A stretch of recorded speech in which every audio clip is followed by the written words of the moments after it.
بسم الله الرحمن الرحیم. الحمد لله نحمده و نستعینه و نستغفره و نؤمن به و نتوکل علیه و نعوذ بالله من شرور انفسنا و من سیئات اعمالنا و اشهد ان لا اله الا الله و اشهد ان محمدا عبده و رسوله. برادران محترم، السلام علیکم و رحمت الله و برکاته. برادرای عزیز و محترم، بسیاری وقتا همین سوال زیاد مطرح میشه. حتی بسیاری از دیندارای ما از زبانشان ما شنیدیم، بسیاری کسایی که تقوا دارن از اونا شنیدیم، یا به این نظر هستن که بعضی ها میگن که اسلام با سیاست ارتباط نداره. من یک مسلمان از نگاه عقیدتی با سیاست کدام ارتباطی دارم؟ بعضی کسایی میگه که برادر من مسلمان هستم، مرا به سیاست غرض نیست، ما در سیاست غرض نداریم. ما دعوت میکنیم، تبلیغ میکنیم، نماز میخوانیم، روزه میگیریم، مردم به طرف دین دعوت میکنیم، لکن ما را به سیاست چی؟ مسائل سیاسی رو ما هیچ غرض نداریم، سیاست از سیاست مدار میفهمن. دیگه این حال بعضی کسا میگن که والا چی هسته؟ سیاست یک چیز مردار است و اسلام کست، دین کست یک چیز پاک است. ما چرا یک چیز ناپاکه که یک چیز پاک گد کنیم؟ با این سیاست و مردم های فریبکار و غلط و چتل و گپا، و ما که مسلمان هستیم دیندار هستیم. این حال اینجا این گپای مسلمان های بی فکر و بی اندیشه و مسلمان هایی که اصل دین نفهمیدن، اصل دین نفهمیدن.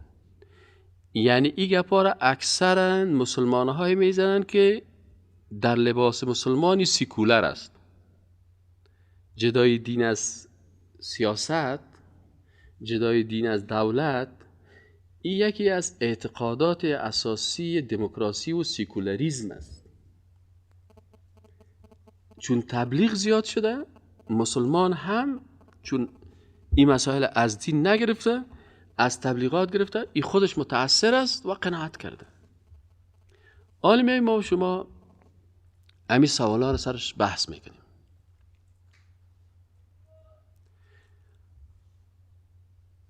سیاست خودش چی هست؟ سیاست علمای اسلام تعریف میکنن، میگه که القیام علی الشیء بما یصلحه، در رأس یک کار قرار گرفتن به خاطر اصلاح از او. مثلا حلقه درس است، در رأس از تو قرار میگیری که امی حلقه درس، امی سیستم درس در مسجد است، در مکتب است، در مدرسه است، در پوهنتون است، این چه قسم اصلاح کنی، چه قسم ترتیب کنی، چه قسم تنظیم کنی، این سیاست تعلیمی میگن. اگر در نظام عسکری میگی سیاست نظامی. اگر مسائل اقتصاد سرش بحث میکنی که اقتصاد مملکت چطور باشه، چه قسم عایداتش چه قسم باشه، مصارفش چه قسم باشه، پول چه قسم نگهداری شود، بانک چه قسم باشه، این سیاست اقتصادی میگن. اگر مثلا مملکت میخواد که چه قسم نظام داشته باشه، چه قسم قانون اینجا تطبیق شود، چه قسم حق مردم داده شود، اساسی حقوق چی باشه، این سیاست مملکت میگن. این حال سیاست در اسلام که است، در رأس یک کار قرار گرفتن به خاطر اصلاح از او، در یک پروژه داخل شدن به خاطر اصلاح اینمی مملکت. حال ما و شما میایم سر از این که آیا در رأس سیاست یک کس شما را میگه که والا در سیاست مردمای فریبکار است، مردمای مثلا سیاست غلطی است، سیاست فریبکاری است، برش میگیم برادر عزیز، این سیاستی که تو تعریف میکنی که فریبکاری هست، به اساس تعریفی که در غرب میشه، حالی که تعریف میکنه میگه سیاست چی است؟ گرفتن قدرت سیاسی و حفظ کردن قدرت است. اینال در غرب وقتی که تو را میگه سیاست چی است؟ چه قسم قدرت بگیریم؟ اول، دوم، امی قدرت چه قسم حفظ کنیم، امی حکومت در دست ما باشه. این دو نقطه است. این حال در غرب چی میگه؟ میگه وقتی که تو قدرت چه قسم میگیری و چه قسم حفظ میکنی، اینمی هدف تو شد. از هر وسیله استفاده کرده میتونی. فریب میکنی، غلطی میکنی، مردم رشوت میتی، مردم پیسه میتی، مردم با گپ بازی میتی، مردم با پیسه بازی میتی، مردم برش امتیاز واده میتی، مردم برش چوکی واده میتی، وزارت واده میتی، هر چی میکنی. منظور چی است که اینمی قدرت باید چی کنی؟ به دست بیاری. از هر وسیله غلط و فریب برش اجازه است. و ای که چه قسم این قدرت استفاده میکنی؟ با زور استفاده میکنی، مردم خفک میکنی، مردم فریب میتی، مردم برش تلویزیون ها را میسازی، مردم برش شهوت ها را باز میکنی، بر بعض کسایی که زیاد توانایی داره برای قدرت میتی، دوز وزیر میسازی. منظوری است که قدرت چی کنی؟ نگاه بکنی. پس ایناله در رأس سیاست اسلام که برای اصلاح است، برای خیر است و برای تطبیق قانون الله است. آن در اسلام که است، ما میخواهیم که قانون تطبیق شود. مرجع قانون در اسلام کی باشه؟ در اسلام میگن قانون الله است. قانون الله تطبیق میشه. در سیاست غربی که است، مرجع قانون کی هست؟ اونمو چند نفره که در رأس قدرت هستند. یا قوای مقننه است، یا قوای اجرایه هست، یا قوای قضاییه هست. اینمی مردم میشینن و چی میکنن؟ قانون میسازن. پس در سیاست یکی قانون است و یکی تطبیق قانون است. در اسلام قانون کی هست؟ قانون الله هست. تطبیقش کی میکنن؟ انسانهای با تقوا، با ایمان. از این خاطر در سیاست اسلام در رأس سیاست کی قرار داشت؟ پیغمبرها قرار داشت. و حدیث صحیح رسول اکرم صلی الله علیه و سلم است که میگه کانت بنو اسرائیل تسوسهم الانبیاء.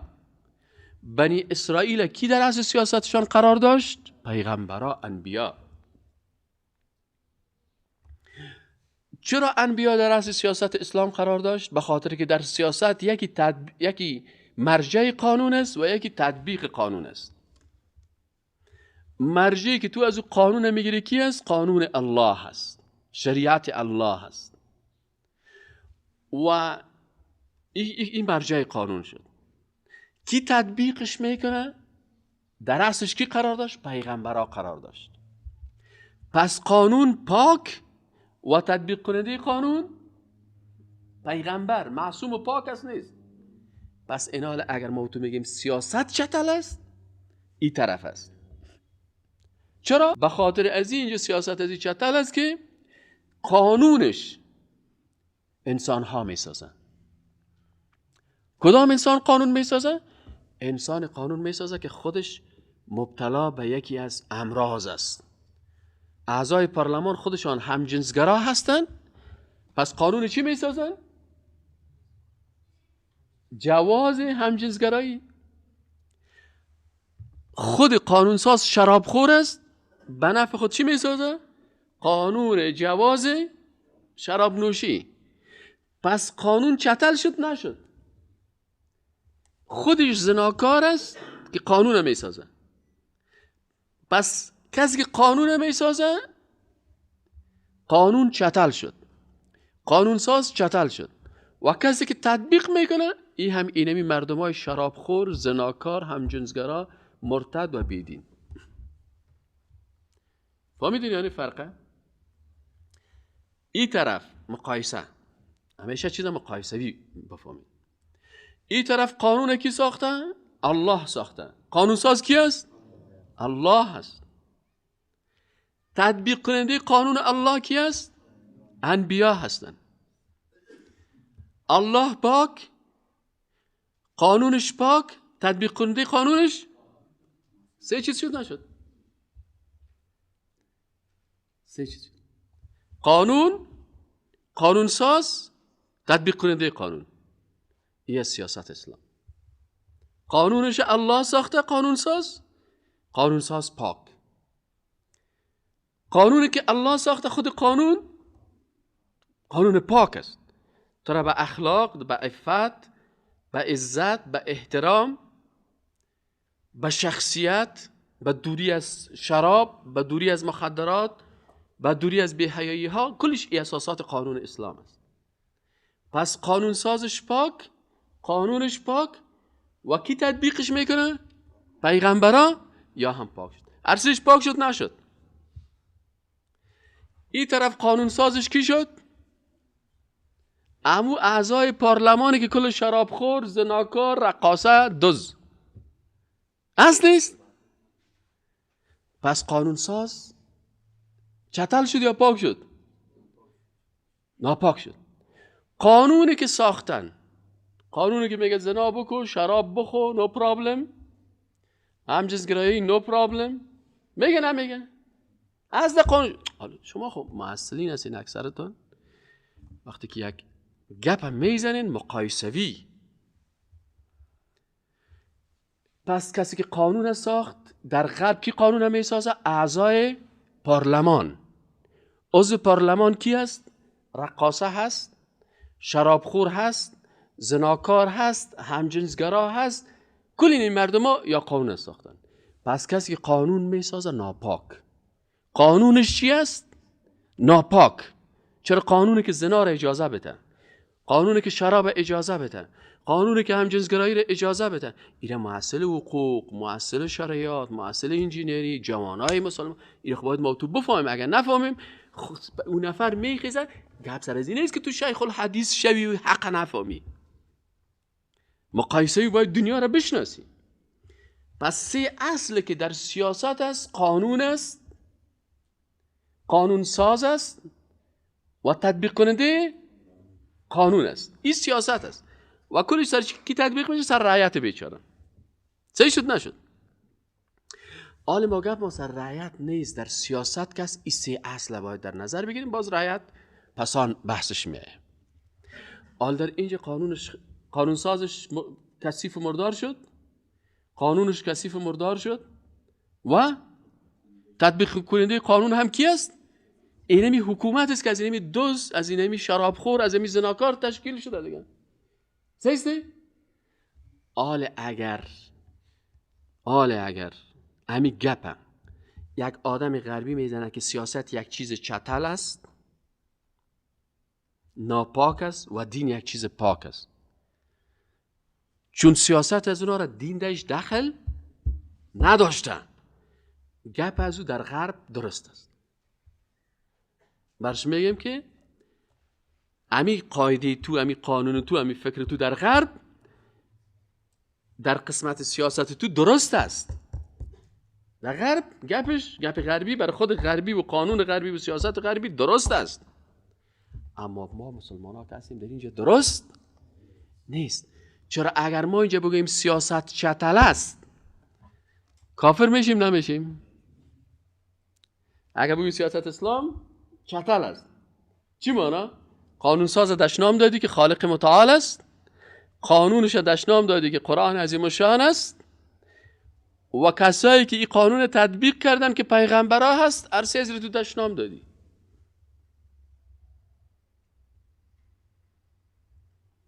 فهمیدین نفهمیدین؟ مثلا خلاص شد کلیتان؟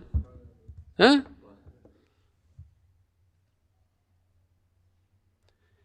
یعنی حال گفتم میتونی که سیاست چیز چتل است؟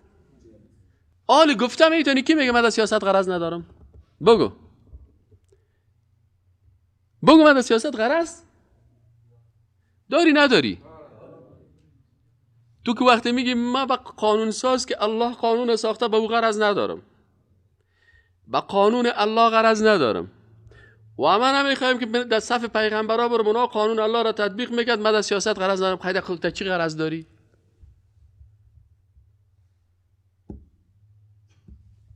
در چی غرض داری؟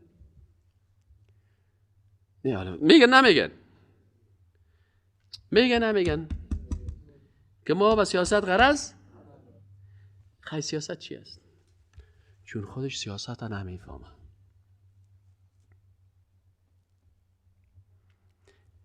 اینمی نماز خواندن جز سیاست است. نماز چی است؟ جز سیاست است نیست. مثلا در مسجد در جماعت رفتی؟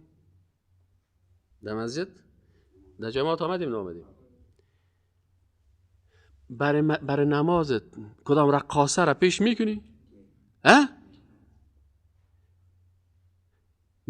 مسجد نماز چی میگن؟ امامت صغرا میگن. چی میگن؟ امامت خلافت اسلامی رو چی میگن؟ امامت کبرا. ابوبکر صدیق چرا خلیفه مسلمانان مقرر کردن؟ گفتن که پیغمبر خو کسی را تعیین نکرده. بعضی از صحابه گفتن که نه، سیاست مدار بودن. نه، گفتن پیغمبر کسی را تعیین نکرده. نه، بعضی از صحابه گفتن که نه، پیغمبر کسی را بر ما معرفی کرده، لکن حق بر ما داده، لکن اشاره هست که ما از استفاده کنیم. گفت چی کرده؟ گفت برای امامت صغرا وقتی که پیغمبر مریض شد کی را گفت برای نماز بده؟ کی را؟ ابوبکر صدیق گفت نه. پس وقتی که ابوبکر صدیق صلاحیت از این داره که امامت صغرا را بکنه، حق از این هم داره که امامت چی را بکنه؟ چرا یکی از وظایف خلیفه مسلمان ها چی است؟ امامت مسجد است، خطابت است. امیرالمؤمنین باید برای مردم خطبه بخوانه. خلیفه مسلمان ها باید در مسجد بزرگ که کل مردم روز جمعه جمع میشن، ای باید اونو موجه بیاین و نماز جمعه را ای بته، خطبه جمعه را ای بته. بیانیه که مثلا بعض رئیس جمهورها میگه که بیانیه هفتگی رئیس جمهور شنیدین؟ ها؟ این بیانیه هفتگی رئیس جمهور که در رادیو میته، ای به طریق غرب است. بیانیه هفتگی رهبر مسلمان ها چه وقت باید داده شود؟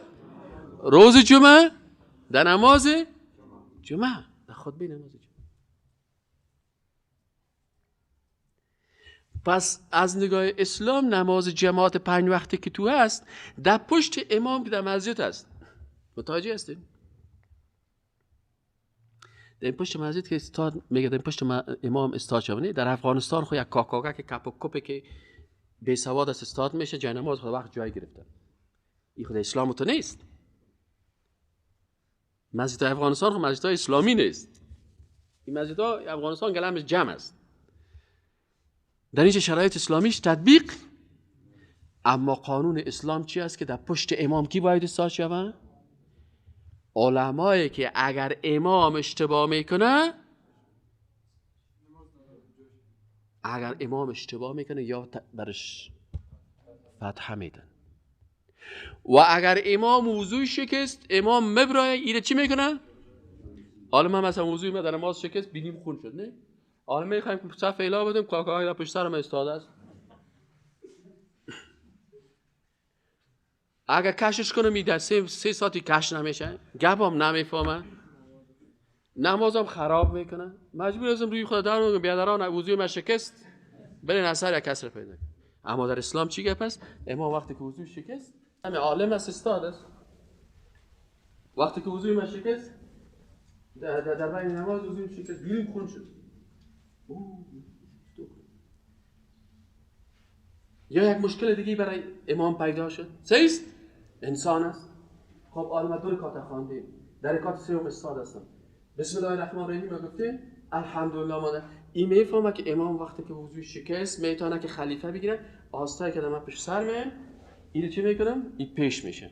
من تو آستایی که ده میرم به عقب و اون نماز پیش میبرم. و مردم چی میکنن؟ نماز میخونن. چرا؟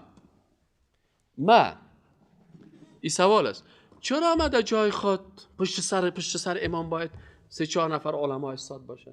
اگر من غلط کردم ایبرم فتحه میتن، اگر من اشتباه کردم.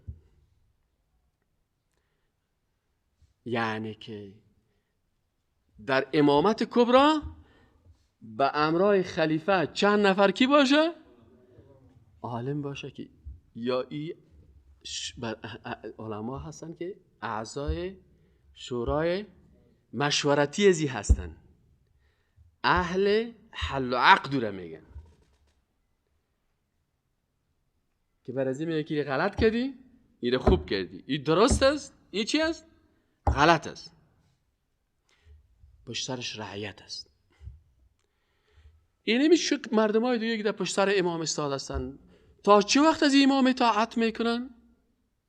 تا وقتی که این امام مطابق قرآن و سنت برشان نماز پیش میبرن. اگر دید که مخالفت با قرآن میکنه و مخالفت با سنت میکنه، صدا میکنن سرش؟ نمیکنن. اگر یا صدا نکرد با چی میکنن؟ صدا میکنن. اگر باز نشد نماز خدا نمیخونه، پشت سرش باش میگه که تو ناقی لونگی چی میگه، قواره چی میگه، تو لیاقت امامت نداری، تو قرآن هم میفهمی نه سنت هم میفهمی نه نماز درست میتی، هم تو رس موتر پجرو و روان هستی، این امامت نمیشه. سهم شد. فهمید یعنی؟ پس خود 5 وقت نماز جماعت خواندن شیوه سیاست برای ما نشان میده نمیده.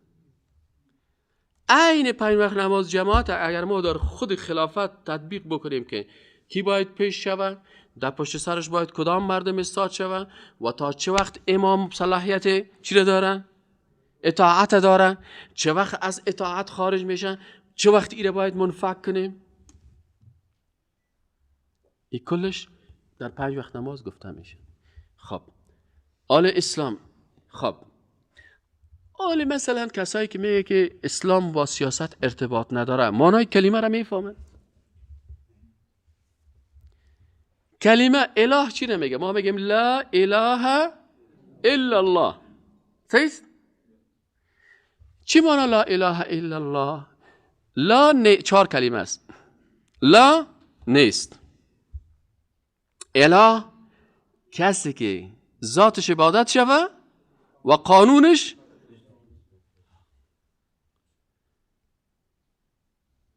بعضی کسا نصف دین میفهمن نصف دین دیگره نمیفهمن. اله رب خالق کی است؟ کی است؟ ذاتش عبادت شوه. یک کسی میگیری از کجا کشیده؟ ما خو اله کسی رو میگیم که تنها ذاتش عبادت میکنیم، بر از او رکوع میکنیم، سجده میکنیم، فلانی میگیم.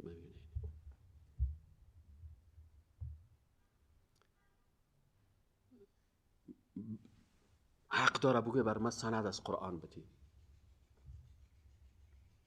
حق داره که بگه سند از چی بدی؟ برش میگیم خب آیت شریف اتخذوا احبارهم و رهبانهم اربابا من دون الله، این قرآن است؟ میگه بله. مفسرین این آیت چه قسم تفسیر کردن؟ در تفاسیر میگن که رسول اکرم صلی الله علیه و سلم این آیت خواند که اتخذوا گرفتن. کی گرفتن؟ نصرانی ها. احبارهم علمایشان را، احبار جمع حبر است.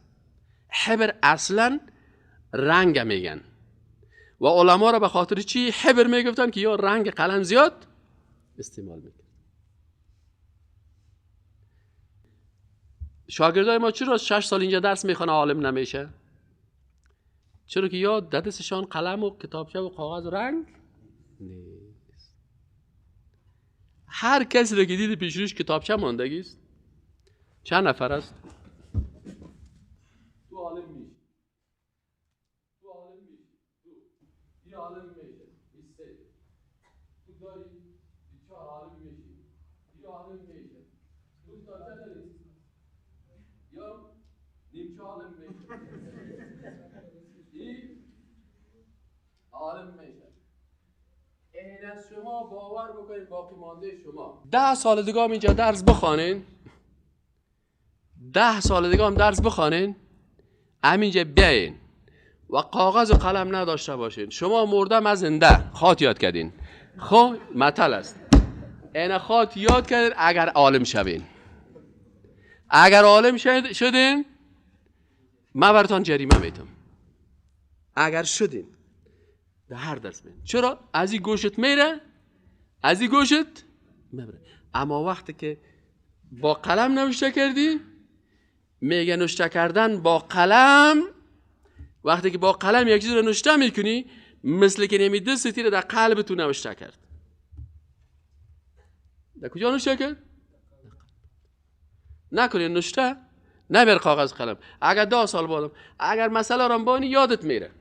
اینمی برادر میخوایم اینمی درس بره مسجد منطقه خود بده، بسیار با راحت میتونه بره درس بده. ورق کتابچه رو پیش روی خود میمونه، برش بگو تو والا که خود نر شوی که همینجا میاد جای همین خلاصه درسام بگویی. یک کسی که کاغذ داره برش بگو بیا خلاصه درس بگو، ورق پیش روی خود میمونه، چون مطمئن است که چیزی یادم رفت سون ورق سل میکنم. اما اون کسی که نوشته نکرده برش میگم تو بخی خلاصه ایش بگو، نه دعوتگر شده میتونی نه عالم شده میتونی. فهمیدی یعنی درس گوش میگیری. اما مثل چی واره؟ مثل یک نفری که هر روز جمعه میره گپای مولوی به گوش میگیره، از این گوشش میدره از این گوش دیگهش میبره. اما کسی که نوشته میکنه او رو طالب العلم میگن. از این خاطر احبار کی نمیگفتن؟ علما را میگفتن. چرا احبار جمع حبر است و حبر از چی گرفته شده؟ از رنگ. یعنی معنایشی از در قرآن میگه که اگر میخوای عالم شوی باید که چی باشه؟ قلم و کاغذ باشه. چرا قرآن چی میگه؟ اول گفته که نون والقلم و ما یسترون. الله قسم خورده که قسم از به قلم و قسم از به آن چیزی که نوشته، چون قلم و نوشته کردن پیش الله بسیار ارزش داره. اتخذوا احبارهم و رهبانهم، گفت اتخذوا گرفتن. احبار چی میگن؟ جمع حبر و حبر عالمه میگن. گرفتن علمای خود را. و رهبانهم، رهبان جمع چی است؟ جمع راهب است. راهب چی نمیگفتن؟ او کسایی که در نصرانیت ترک دنیا میکردن و در کلیسا زندگی میکردن. در اسلام راهب نیست. راهبه در اسلام نیست. این عقیده از واست، در دین از واست. خب و منسوخ است. قرآن میگه که نصرانی ها گرفتن علمای خدا و صوفیای خدا چی گرفتن؟ ارباب جمع چی است؟ رب است. یعنی خدایان گرفتن. نصرانی ها علما و صوفیای خدا چی گرفتن؟ خدایان گرفتن. خب یک صحابی مبارک نامش بود عدی ابن حاتم. عدی ابن حاتم سعی کو دین چه قسم میفهمه و پیغمبر خدا برش دین چه قسم تشریح میکنه. عقیده را، مسئله عقیده هست، مسئله ارتباط سیاست با اسلام است. عدی ابن حاتم برش میگه یا رسول الله در قرآن گفته که اینا گرفتن علما و صوفیا و راهبای خدا چی گرفتن؟ خدا گرفتن. ما این کار نکردیم. ما علمای خودم عبادت نمی کردیم و برای راهبای خودم عبادت نمی کردیم. یعنی منظور بود که رب کسی است که بر از او رکوع میشه، بر از او سجده میشه، سجده بر از او به نامش نظر داده میشه، به نامش قربانی میشه، زیر پایش گوسفند حلال میشه. گفت ما این کار در مقابل علمای خود نکردیم. سجده پیغمبر صلی الله علیه و آله گفت که اگر اونا حلال خدا را حرام می ساخت و حرام خدا را حلال می ساخت از شما پیروی میکردید؟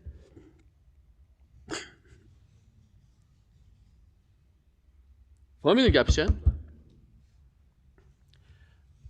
یعنی پیغمبر بر از او میفهمانه که تنها خدا کسی نیست که بر از او رکوع و سجده شود، بلکه خدا یا رب کسی است که هم برش رکوع و سجده میشه، هم رکوع و سجده میشه برش و هم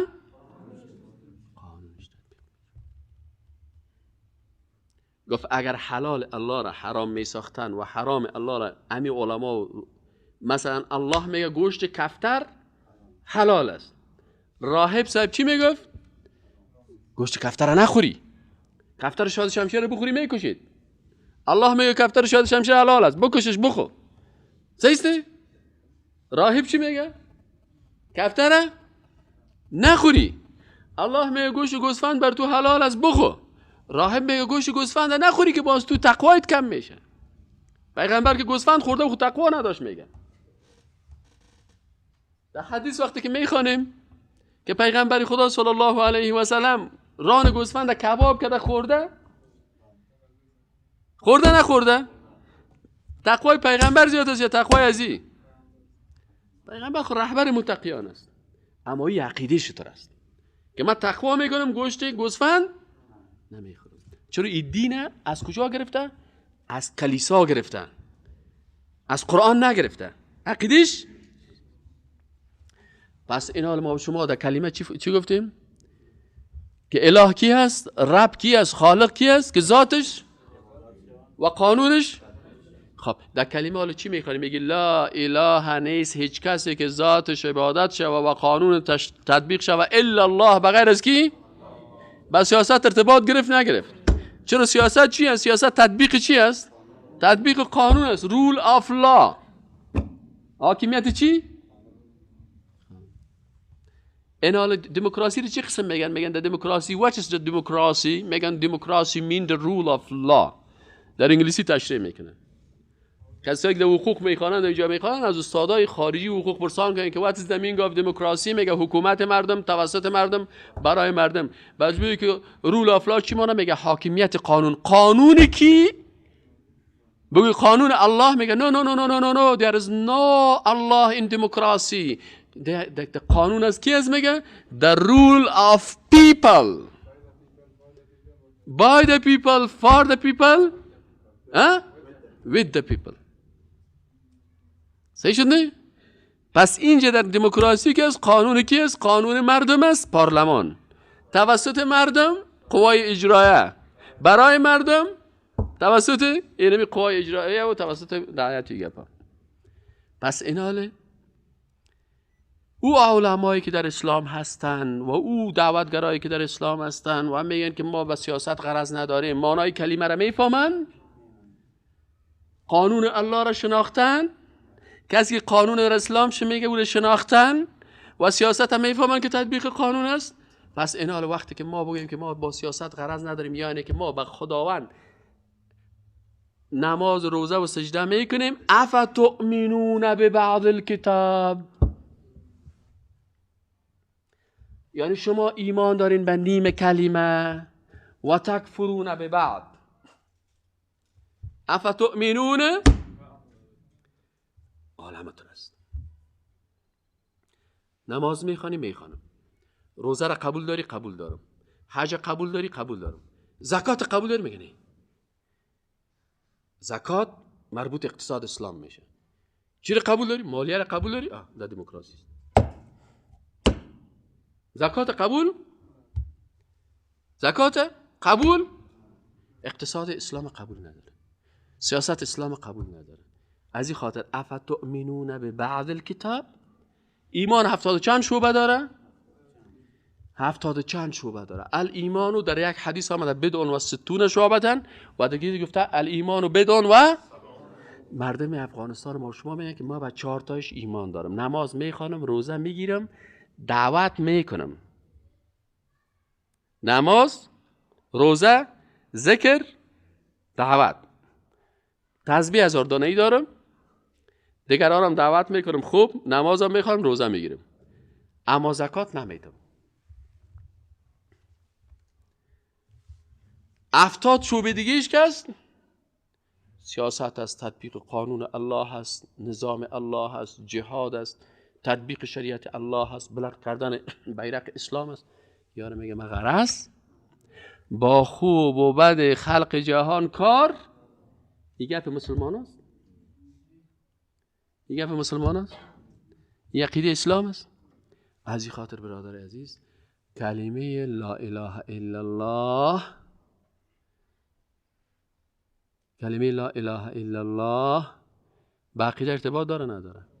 خب با طریقی کی؟ آلیا کس میگه من می دین تطبیق میکنم، با طریقی کی؟ والا صاحب طریقی قادریه، طریقی چشتیه، طریقی فروردیه، طریقی مثلا نقشبندیه و چطور شدن؟ برش میگه محمد رسول الله، لا اله الا الله با طریقی کی شد؟ اینا اگر طریقی پیغمبر طریقی خوب است، کامل است، بعد اگر طریقه نیاز است، یا طریقی پیغمبر ناقص است، ما بریم طریقه دیگه بسازیم که اینو چی کنه؟ تکمیل کنه. یا خود طریقه پیغمبر خوب است بس است دیگه. تو خودت کلمه میخوانی که لا اله الا الله نیست هیچ کسی که ذاتش عبادت و قانونش تطبیق شه و بغیر از الله، اینمی ذاتش که عبادت میشه ذات الله و قانون الله تطبیق میشه به طریقه کی؟ به طریقه استاد دایی؟ نه. به طریقه استاد عابد؟ نه. به طریقه نقشبنده؟ نه. به طریقه فلانی؟ نه. به طریقه کی؟ به طریقه محمد رسول الله. از این خاطر میگه اصل در دین چی است؟ قرآن است که الله فرستاده و سنت است که رسول الله او را تطبیق کرده و روش طریقی از او.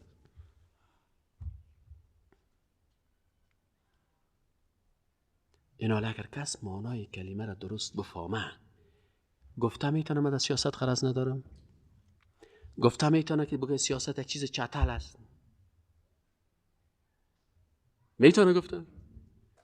از این خاطر ما گفته نمیتونیم، چرا که اگر من یه گپ بزنم من بشم اینی اساسات است. حکومتی را که رسول اکرم صلی الله علیه و آله در مدینه منوره ساخت نساخت حکومت در مدینه منوره تأسیس کرد؟ نه. آفرین. آیا رسول اکرم صلی الله علیه و آله خودش در رأس از حکومت قرار داشت یا گفت مرا غرض نیست، ما میریم در مسجد عبادت میکنیم، ابو جهل بیا رئیس جمهور تو شو؟ کی بود؟ نه نبود. بگوی خیلی وقتی که خود پیغمبرها در رأس دولت قرار داشت، دولت سیاست است نیست؟ حالا کسی میگه خیلی من غرض ندارم، خیلی تو امت کی هستی؟ امت کدام پیغمبر هستی؟ اگر امت محمد رسول الله صلی الله علیه و سلم هستی، خب محمد رسول الله صلی الله علیه و سلم هم دولت تأسیس کرد و هم در رأس دولت خودش بود نبود؟ خیلی دیگه چطور میگه ما با دولت غرض نداریم؟ پس تو امت کی شدی؟ امت کی هستی؟ مسجدی که رسول اکرم صلی الله علیه و سلم جور کرده بود، بعضی از کسان میگن که بهتر در مسجد گپ سیاست نزنی. در مسجد این سیاست هم میگه کار دنیایی است. سیاست کار دنیایی نیست، کار آخرت هست. در مسجد گفته گپای دنیایی رو نزن. گپای دنیایی چی معنی؟ یعنی که در بین مسجد غیبت نکو، در بین مسجد قصه جوانی هایت نکو. اما در مسجد نبوی که رسول اکرم صلی الله علیه و آله تأسیس کرده میفهمید چی بود؟ چندین ستون داشت، هر ستون یک نام داشت.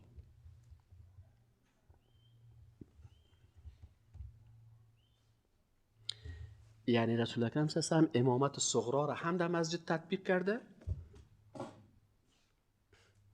چون مدینه منوره است نو شروع کردن، هنوز امکانات نیست. پس در مسجد ستون است. یک ستون مسجد نبوی ستون تعلیم و تربیه نام داشت. ستون چی نام داشت؟ تعلیم و تربیه. یک ستونش ستون سیاست، یک ستونش ستون قضا، یک ستونش ستون دیپلماسی، یک ستونش ستون عبادت. متوجه شدید؟ انال صحابه کرامی ستونها را میشناختن.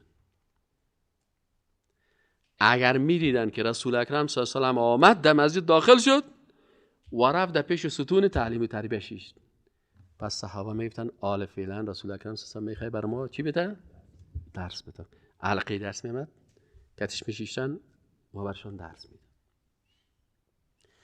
اگر میرفت در او ستون دیپلماسی میشیشت، میفهمیدن که میمانای خارجی و وفد میایه، صحیح است؟ ما باید غرض نگیم اونجا میایه کتازو میشینه. پس رسول اکرم صلی الله علیه و آله کت میمانای خارجی مصروف است.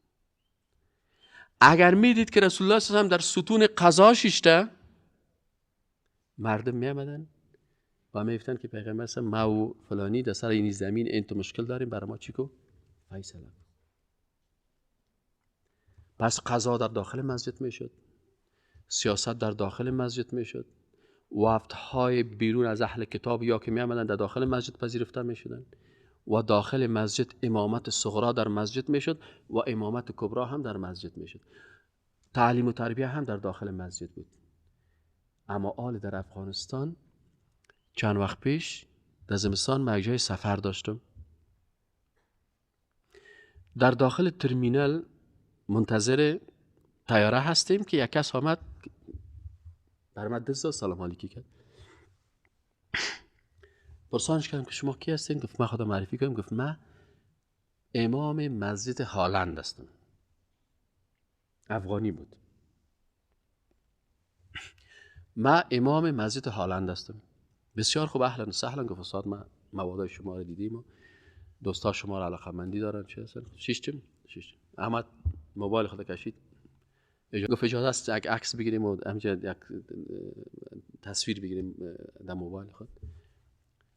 ما همو رفیقم یکی از دوستا بود، گفتم خیلی تو همین موبایل مرا بگی، مرکزی یک مصاحبه میکنم که آل مصاحبهش.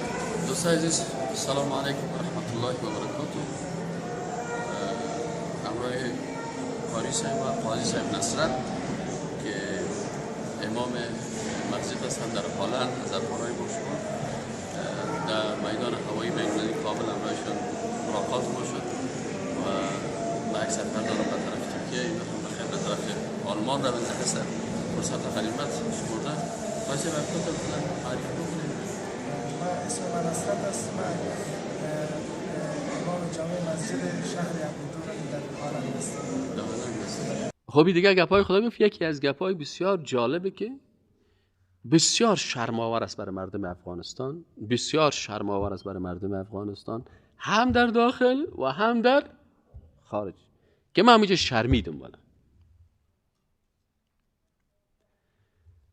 گفت که ما در آلند کت ترکا در یک مسجد نماز می‌خواندیم. 2 سال کت ترکا یک جای بودیم، مسجد بسیار کلان و امکانات داشت و کل ما جای میشیدیم. ترکا آمدن برای ما گفتن که برادرای افغانی بعد از این افغانا در داخل از این مسجد یوق بری بخیر، بری بخیر، بری این از این مسجد.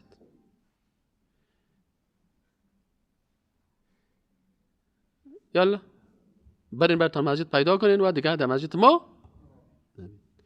میگه ما پرسان کردیم خب مشکل چی است؟ گفت مشکلی است که شما در مسجد برای عبادت خدا خود نمیایین، شما مسجد خراب کردین. شما در مسجد به اهدافی که مسجد ساخته شده، شما به او اهداف شما افغانا نمیایین. مسجد برای عبادت است، مسجد برای تعلیم است، مسجد برای درس است، مسجد برای روشن ساختن مردم که دین بشناسن. در مسجدی که شما اینجا در هالند میایین، در مسجد شما یک روز میایم چی گپ است؟ افغانا فاتحه دارن. فاتحه در کجاست؟ مسجد ما رو خراب کردین. کت بوت و کت سقل و اون دو هم داخل میشه و مردار خور و بینماز میایین، صاحب استاد است، او بر از او رکوع میکنه، او بر از او خلیق خم کرده میره. اینا کجای دین است؟ برین. یا مسجد شما برای فاتحه گیری است؟ مسجد شما روز مولود است، روزی که پیغمبر 24 ساعت باید پیغمبر صلی الله علیه و سلم 24 ساعت پیغمبر صلی الله علیه و سلم به یاد داشته باشه، نیستین. باز ببینید که کلتون صاحب یک روز در یک سال چی گپ است؟ والا امروز مجلس افغانی است، چی گپ است؟ صاحب غوریای نان است، مسجد کلش روغن پر و چتل و مردار کردین. صاحب یکی اومده کت بوتای خود در اومده پلو خوردن، خودتان پیسه جمع میکنین به نام پیغمبر و خودتان پس میایین میخورین. 100 روپیه میتی، 500 روپیه پلو میزنی. ها؟ یک نفر 100 روپیه داده، 16 تا نواسای خودم کت خدا آورده. این قسمی خواهگه باش آدم در یک هتل بره بگه هتل جان من 100 روپیه میتم تا دیگه همون تو بوفه. ها؟ این گفتی سیستم که شما جور کنید. گفت صاحب شما تمام روز محفل گیری است، محفل چیزی است و اینی است و اینی است و در معراج پیغمبر سم معراج رفته، در معراج روزه گرفتن نیست. کی میگه در روز معراج یا شب معراج عبادت است و در روز معراج چی است؟ اگر این عبادت بگی بدعت است، چرا که پیغمبر نکرده، صحابه نکردن. در موبایل برام میگه که هر کس که روز معراج روزه بگیره 6 ماه ثواب داره، مثل که 6 ماه. در کدام کتاب آمده؟ کدام پیغمبری را گفته؟ از دل خود در دین داخل میکنه. روز معراج شما تجلیل میکنه، شب معراج شما تجلیل میکنه. شب مرده بیچاره شب از کجا کرد؟ این در کدام کتاب است؟ شب مرده، عید زنده، عید بر زنده گرفتین، شب از مرده. شب مرده در کدام کتاب است؟ در شب مرده کی گفته که حلوا پخته کن، باز او بادام پسته روان بکن.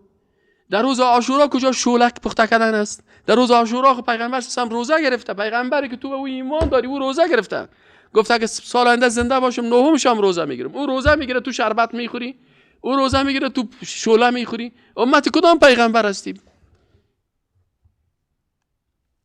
گفت ما را کشید از مسجد، ترکا ما را کشید، گفت که بیادر بسیار ببخشید دیگه از اینجا بریم. باز گفت ما رفتیم یک دکان یک جای بود، ما را گرفتیم برخود. گفت حالا کم کم من امام هستم، من بوجا تعداد طفلای افغانی رو درس میدم، اینطور است اینطور است.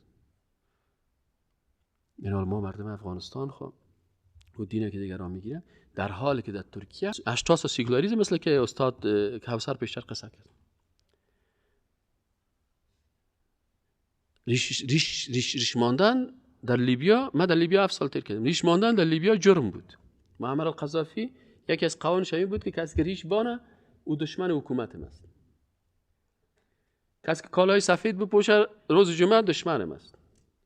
پس مولای مسجد مجبور بود بیچاره که در روز جمعه ریشه خود چپه تراش کل کوماش که بم بم باره میامد.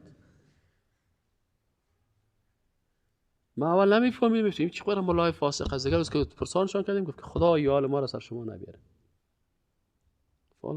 در مصر جمال عبدالناصر کافر بیدین مرتد ریش حرام بود در حکومتش، پیران سفید پوشیدن حرام بود، لنگی حرام.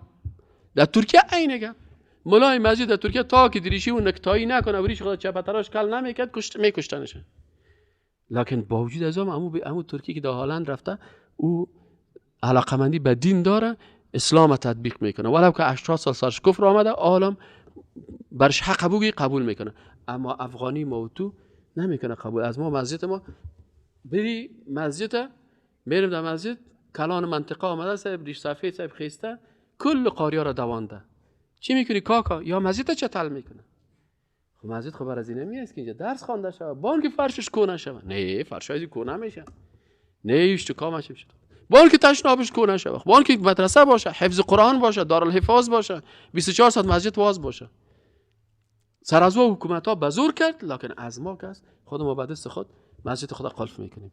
از این خاطر این حال کسایی که میگه اسلام با سیاست ارتباط نداره، این حال مثلا در قرآن میگه در سوره یوسف علیه السلام میگه ما کان لیأخذ اخاه فی دین الملک. دلیل از کلمه ارتباط با سیاست داره. دلیل از قرآن دین الملک چی مانا؟ گفت که به عوض یوسف گفت یوسف نگیرین بیادرش بگیرین. گفت که در دین ملک یعنی در قانون ملک این نیست که عوض یک نفر دیگه گرفته شود. دین در قرآن به معنای چی آمده؟ به معنای قانون. دین الله چی مانا؟ قانون الله. دین الملک قانون پادشاه. گفت ما کان لیأخذ اخاه فی دین الملک. گفت ایره در قانون ملک اتو نیست که ملک پادشاه را میگن. پادشاهی که ما داریم در قانون که پادشاه ساخته این نیست که عوض یوسف کی گرفته شود. خب این دیگه دلیل. این حالا کسی که دین چی مانه؟ یعنی قانون، یعنی نظام. دین کامل یعنی نظام کامل. نظام کامل کدام نظامه؟ که در او اعتقاد باشه، در او تعلیم و تربیه باشه، در او سیاست باشه، در او اقتصاد باشه، در او سیستم عسکری باشه، نظامی باشه، اخلاقی باشه، اجتماعی باشه، کل ازی. اگر یا نباشه اصلا. دلیل دیگهش این پیشمه اینجا بسیار چی است؟ چون حال وقت پور است، باز اگر خواستین باقی مانده دلایلش میشه که باز هفته آینده براتون چیز کنم. یک فهمیدین حاله؟ این حال که میتونه خلاصه می درس بر ما در 1 دقیقه بگویه؟ بفرم. الله الله الله الله الله الله الله الله الله الله الله الله. بسم الله الرحمن الرحیم. با اجازه استاد محترم و برادرای عزیز، استاد امروز بسیار درس جالب رو به ما ارائه نمودن. خدا خیرشان بده و خداوند توفیقات زیاد نصیبشان کنه. امروز درباره سیاست اسلامی بحث شده که واقعا سیاست جز دین می باشه و جز می باشه که از دین جدا نمی باشه و استاد تعریف زیبایی کردن از سیاست که در رأس یک کار قرار گرفتن و برای اصلاح از او عمل کردن. و در سیاست اسلام 3 چیز مهم است. یکی قانون ساز است و قانون است و مجری و یا اجرا کننده قانون است. قانون ساز الله متعال است، ذات پاک و از همه عیب ها و نواقص، و قانونش هم قرآن عظیم شان است و قانون چیز زیباتر از قرآن. و پیامبر صلی الله علیه و سلم مجری و اجرا کنندهش است و صحابه کرام و مردم های با تقوا مجری ازی هستند. و در سیستم غیر اسلامی قانون ساز هم ناپاک و کثیف و آلوده است با گناه ها، با هر چیزی که هوسشان میخواه یا مو به تعبیر قرآن عظیم شان می خدای خدا نه نفسای خدا گرفته. و قانونشان هم مثلا قانونی است که مردم تشویق به فحشا و فساد نمودن است. مثلا در انگلستان قانون تصویب شد همجنسگرایی، در امریکا، در فرانسه. یعنی چیزایی است که ما از طریق خبرها و همین خبر میشیم. یعنی در امریکا تقریبا در سنه 18 قانون شراب چی شد تصویب شد، قانون گذاره. و مجریش هم انسان‌های کثیف و ظالم می باشند که به اصطلاح تعبیر پیامبر صلی الله علیه و سلم در آخر زمان مو پلیسایی می باشند که مردم با مو پیامبر صلی الله علیه و با مو مثل ریسپان واره تعبیر غلط نکنم مثلا اونمو میزنن. همین مجریشون هم انسان‌های کثیفی هستند. و در رابطه با کلمه استاد بیانات زیبایی داشت که واقعا ایمان برگرفته از این 2 اصل اساسی است که یک نفر که میخواد اسلام بیاره 2 کلمه رو باید بفهمه. یعنی فهم این کلمه بسیار ضروری است، چرا مشرکین و یا سرمردان کسایی که سرکرده های کفر بود در زمان پیامبر صلی الله علیه و سلم این کلمه رو میفهمید. پیامبر صلی الله علیه و سلم بارها پیش ابو جهل علیه لعنه میرفت. به اصطلاح استادا گفتن که استاد کوثر در یک درس خود تقریبا 114 مرتبه پیامبر صلی الله علیه و سلم یا استاد دایی گفتن که پیامبر پیش ابو جهل رفت. این مفهوم کلمه رو میفهمیدن که کلمه چی مفهوم داره. یعنی بسیار ضروری است. و کلمه استاد محترم گفت که کلمه اله یعنی نیست هیچ الهی که عبادت شوه و قانونش تطبیق شوه و فقط بجز الله جل که عبادت میشه و قانونش تطبیق میشه به روشی که استاد گفت به روش پیامبر صلی الله علیه و سلم. در خود کلمه این محتوا و مفهوم جا داره که محمد رسول الله یعنی پیامبر صلی الله علیه و سلم معصوم و پاک است و روشش مطابق آنچه که خداوند دستور داده. این بود در بحث سیاست اسلامی. یعنی ما به اصطلاح امت پیامبر صلی الله علیه و سلم هستیم. در سیاست در هر گوشه زندگی ما به اصطلاح اینا تطبیق میکنیم و اینا ما عملی می‌نماییم و در سیاست ما غرض داریم و دست باز داریم. اگر ما نگوییم که مثلا سیاست چیز خرابی است، خونمو کسیفایی که از غرب آمدن بالای ما و شما حکومت میکنن، قانون خدا نه بالای ما، قانون بن خشونت که در افغانستان جریان داره، بعد مسئله زن، مثل کسایی است که ما مسلمان‌ها و مؤمنینی که دعوتگر هستند از این مسئله غافل هستند. اونها میان در پارلمان جای میگیرن، در هر ارگان‌های در اصلاح قضایی جای میگیرن حقوقی. چرا نافهمی ما سبب شده که به اصلاح اونها در اونجا جای بگیره و این قانون خدا نه قانون بشری رو بالای ما تطبیق کنن. و یک چیز زیبایی بود استاد ارائه کردیم. خلاصه درس امروزی بود. بسم الله الرحمن الرحیم. چیزی که استاد بزرگوار ما گفتن 3 اصل در سیاست اسلامی وجود داره که سیاست اسلامی بالای می 3 اصل استوار می باشه. یکیش قانون است و یکی قانونگذار است و موضوع بعدیش اصل بعدیش کسایی که تطبیق کننده قانون هستند که ما گفتیم که قانون مسلمانان، قانون سیاست مسلمانان قرآن عظیم الشان است و کسی که این قانون روان کرده و قانونگذار صلاحیت این قانون داره الله جل جلاله است و کسانی که تطبیق کردن این قانون همو پیامبران اسلام بودن که ما به این ایمان کامل داریم. علما در سیاست اسلامی میگن زمانی که رسول معظم اسلام صلی الله علیه و سلم در بیعت عقبه با 73 نفر از اهالی انصار دیدار کردند و بعد از او اولین تأسیس دولت اسلامی را اقدام بهش کردند. بعد از اینکه به مدینه منوره آمدن قسمی که در سیرت ابن هشام هم است و در شرح قانون اساسی از دکتر مصطفی کامل است. اینا میگن زمانی که رسول خدا صلی الله علیه و سلم در مدینه منوره اولین اخوت و برادری را بین مهاجرین و انصار انجام دادن و بعضی معاهدات و قراردادها را با یهودی‌ها و بعضی مردم امضا کردند، باعث اولین مؤسس رئیس دولت اسلامی یعنی انتخاب شدن و فقها میگن که 3 صفت پیامبر خدا به خود گرفت. هم باعث رئیس دولت مقرر شد، هم باعث یک دایی و مبلغ و همچنان باعث قاضی. قسمی که در حدیث یک پیامبر میگه کسی که زمین بایر و یا مالک احیا کنه زنده بسازه او از او است. بعد فقها میگن که این سخن یعنی این حدیث پیامبر بعضیا به این نظر هستن که منایس قاضی گفته، بعضیا میگن منایس یک رئیس دولت گفته، بعضیا میگن که باعث یک مبلغ گفته. همچنان به خانم حضرت ابو سفیان گفت که از مال ابو سفیان به خود اولادت به اندازه‌ای که به تو به وجه احسان کفایت میکنه بردار. بعد فقهای را تقسیم میکنن آیا این سخن پیامبر باعث یک قاضی گفته، آیا باعث یک امام یا رئیس دولت گفته، و آیا باعث مبلغ گفته. به هر صورت که است ما ایمان به این داریم که هر لحظه زندگی ما یک ارتباط ناگسستنی با سیاست داره و اگر مسلمان‌ها خود دور از سیاست بدارن زمینه به این مساعد میشه که مردمای نااهل، مردمایی که با قانون لایق و بیدینی عقیده دارن به سر مسلمان قانون را تطبیق کنه که مخالف با امر لا اله الا الله محمد رسول الله است. بسم الله الرحمن الرحیم. درسی که امروز خواندیم ارتباط سیاست با دین مقدس اسلام بود و در جریان درس یکی ایره خواندیم که فرق داشته باشه یک مسلمان با کسی که مفکوری خود از غرب میگیره. یعنی به نظر یک مسلمان سیاست چیزی است که قانون باشه، قانون ساز باشه و تطبیق کننده قانون باشه.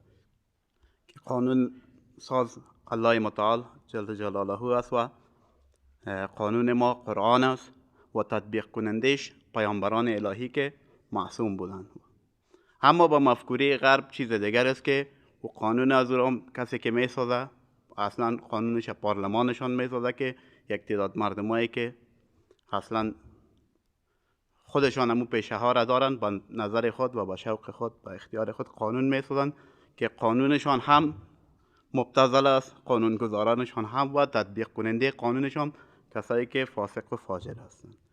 و چند وقت کم از یک نکته را که استاد یاد کرد، فقط من در جریان درس نگفتم، همون است که استاد گفتند که در نماز کسی که امامت میکنه پشت سرش باید کسایی باشند که عالم باشند و نمونه بارزش همی است که عمر رضی الله عنه در هنگام نماز زخم می‌برداره، زخم شدید، و نماز را عبدالرحمن بن عوف رضی الله عنه تکمیل میکنه. این نمونه خودش از صدر اسلام برای ما نمایش داده. بسم الله الرحمن الرحیم. در درس امروز جناب استاد بزرگوار ما را فهمیدیم که سیاست جزء قانون است و هر اشخاصی که مثلا را میگه که سیاست از دین جداست در حاصل دین نفهمیده و دین انکار میکنه. بله، با گفته غرب که مثلا دین سیاست دروغ است یا سیاست فریب است، به خاطر از اینکه اونا قانون سازشان هم ناپاک است و تطبیق کنندهش هم ناپاک است و قبول کنندهش هم ناپاک است. ولی الحمدلله و المن از ما شما خود قانون سازم هم الله پاک است، تطبیق کنندهش هم پیامبر است و قبول کنندهش هم ان شاء الله که مسلمان است. و ها کوشش کنیم که مثلا این گپ دیگه فراموش کنیم که مثلا بگیم چی دین از سیاست جداست. اگر دین مثلا سیاست همراه دین یک جای نمی، پیامبر صلی الله علیه و ببینید که اسلام در اون وقتی که خلفای راشدین یا پیامبر صلی الله علیه و در نیم کره جهان چی میکردن یا پاچایی میکردن، اسلام جاری بود. چرا؟ به خاطر که اینا میفهمیدن که دین و سیاست هر دویش یکی است. ولی حال ما که از این گپ انکار کردیم و میگیم سیاست از دین جداست، دین علایده است و سیاست علایده است. ببینید که مسلمانان الحمدلله فرمان هم است ولی دینشان ولی قانونشان هیچ جای نمیچله. به خاطر چیز که ما شما می کلمه را درک نکردیم که هر دوش یکی است، پیمان است، باید ما چی کنیم از این استفاده کنیم. الحمدلله وحده الصلاة والسلام علی من لا نبی بعده. دوسری قسمی که استاد محترم روز به ما ارتباط اسلام با سیاست تشریح کردن به طور مفصل، ما فهمیدیم که دین از سیاست جدا نیست و سیاست در دین داخل می باشه. و این کسایی که میگن که دین از سیاست جداست از اعتقادهای سیکولر است، چون اونا بین عقیده هستند که قانون ساز مردم هستند و تطبیقش هم مردم میکنن برای خود مردم.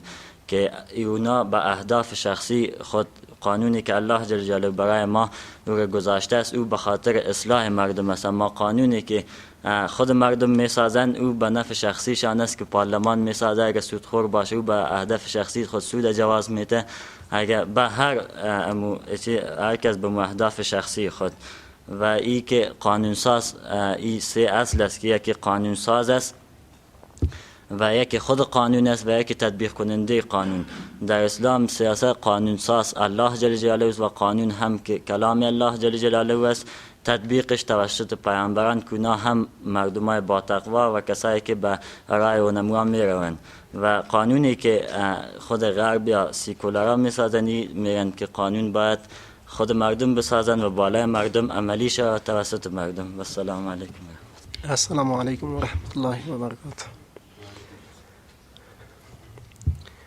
دکتر محمد اسمی که از محصلین پانتون خصوصی سال دوم راجع به دین و دولت استاد هفته قبلی یک بحث داشتیم راجع به استاد مطرف یک کلمه بسیار زشت خطاب کرد.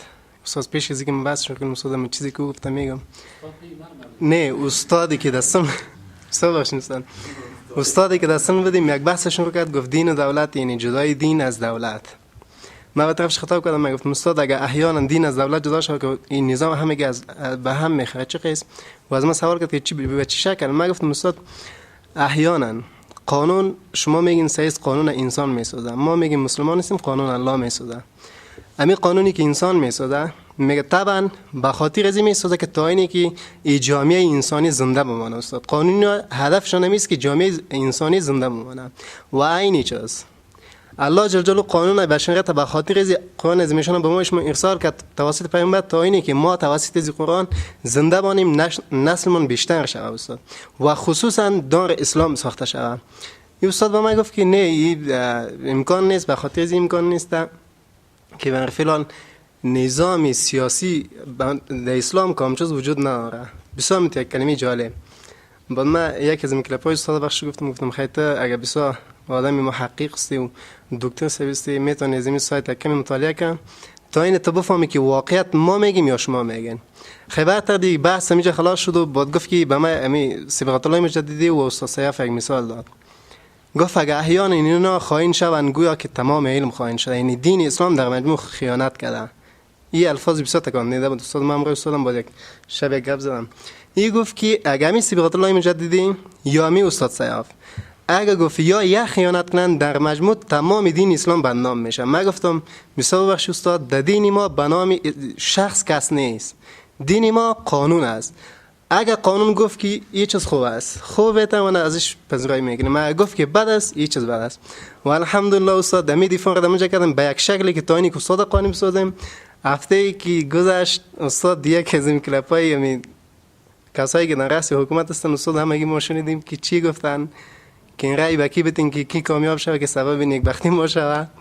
و استاد روز چهارشنبه بعد اصلا فهمیدم. من گفتم استاد بسیار ببخشید واقعیت من میگم یا تا بعد خدای دیگه استاد به دکتراش گفت نه ما با شما تسلیم هستیم. استاد این از این معلوم میشه که هیچ وقت اصل هدف چی بود؟ اصل هدف شخصی خود من و استادی است که تمام مشکلی بود که ما از خود نمیفهمیدیم. اگر احیانا ما به او اندازه که دین به ما میگه که شما در سیاست داخل شوین و دنیای غرب میگه که نه شما از سیاست که نور بین سیاست همه ما شما محصل صنف حقوق هستیم اکثرا شاید میگن سیاست یعنی دروغ، چیزی که واقعیت نداشته باشه و برای ما شما نه برعکس میگیم سیاست چیزی که واقعیت است. خود کلمه سیاست چیزایی که واقعیت داخل جامعه است اونه که به همه بگوی این سیاست است و در صورتی که این دنیای کفر نمیگه همین چیزایی میگه که داخل جامعه است. اگه این شما به مردم واقعیت میگین در حقیقت شما به مردم این او چیزایی است که نیست، یعنی دروغ و شما در حقیقت به مردم گفتین. از این ثبوت میشه که سیاست اصل سیاست دین ما بوده، این قرآن عظیمشان اصل سیاست بوده، چون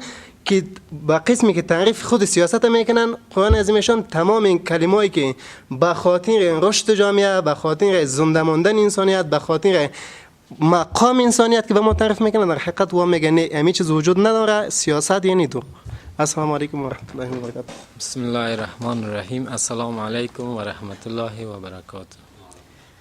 امروز از خلاصه درس‌های استاد محترم فهمیدیم که یک سیاست اسلامی است، یک سیاست غیر اسلامی. سیاست اسلامی قانونساز الله متعال است و قانونش هم پاک است که قرآن است، قرآن کریم است و احادیث پیامبر صلی الله علیه و سلم است و تطبیق کنندش هم انبیاست که به تعقیبش خلفای اسلام است و مردمای پرهیزگار متقی است. و سیاست غیر اسلامی قانونساز خود همون مردم هستند که از هوای نفس خود پیروی میکنن و مطابق هوای نفس خود قانون میسازند و او قانون هم قانون ناپاک است و تطبیق هم میشه بالای مردم توسط همین مردمای ناپاک. دیگه این هم فهمیدیم که سیاست بسیار به عقیده ما ارتباط داره. سیاست اسلامی اگر ما به این باور نباشیم که در اسلام سیاست نیست، ما عقیده ما متزلزل میشه، از عقیده اسلامی مبرهیم. و یک مسئله که من در کتابم خوانده بودم استاد این بود که یکی اصل ایمان است، یکی واجبات ایمان است، یکی مستحبات ایمان است. در واجبات ایمان اگر یک آدم روزه خودم میخوره لیکن اینجا عقیده شرط است، باور داره که نمی روزه است اما میخوره، این شخص گناهگار میشه. اما در اصل ایمان چیزی را که الله متعال نازل کرده و او را گفته تو تطبیق کو، این باور داره که اینمی چیز اینمی قانون وجود داره اما تطبیق نمیکنه، این از اسلام میکشه. چرا که حکمی که به غیر ما انزل الله شده انسان از اسلام میکشه. دیگه همون درس، یک چیزی که انسان درس میخوانه باز وقتی که استاد درس میده واقعیت بر آدم بسیار کمک میکنه و درسای دیگه آدم روشن میشه در درسای استاد. السلام علیکم. بسم الله الرحمن الرحیم. همین سوال زیاد مردم میکنن و این هم به اساس یک عقیده غلط که مردم گرفتن. مردم متفکر میکنن که همین قانونی که الله سبحانه و تعالی فرستاده باید این دیگه اما قانون خودش بیایه و خودش سر مردم دیگه هم تطبیق شود. این حال قانون کی تطبیق میکنه؟ الله قانون فرستاد، پیغمبر فرستاد. انا هدیناه السبیل اما شاکرا و اما کفورا. این حال بر تطبیق قانون الله بنده های مؤمن ضرورت است. الله راه حق، انا هدیناه السبیل میگه ما راه را نشان دادیم. ای حق است، ای باطل است، ای قانون الله است، ای قانون شیطان است، ای راه درست است، ای راه غلط است. این حال بر تطبیق قانون الله باید بنده های الله وظیفه دارن که اینا قانون را تطبیق بکنن. چرا ما تو در امتحان هستیم؟ اگر قانون الله تطبیق نمیشه، قانون هست بله هست، قرآن هست بله هست، سنت هست بله هست، از طهارت تا خلافت در دین تشریع شده بله هست.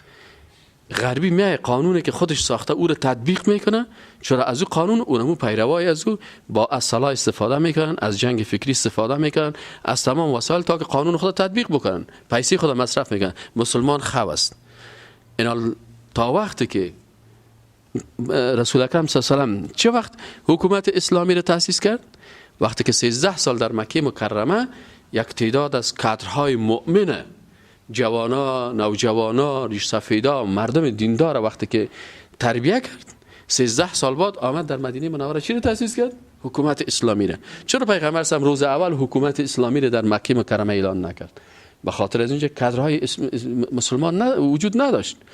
این حال وقتی که کادر اسلام پیدا شد، اونمون 313 نفری که در غزوه بدر اشتراک کردن، با خون خود، با مال خود، با جان خود برای از این نظام استاد شدن، الله بر از اونها نظام اسلام داد.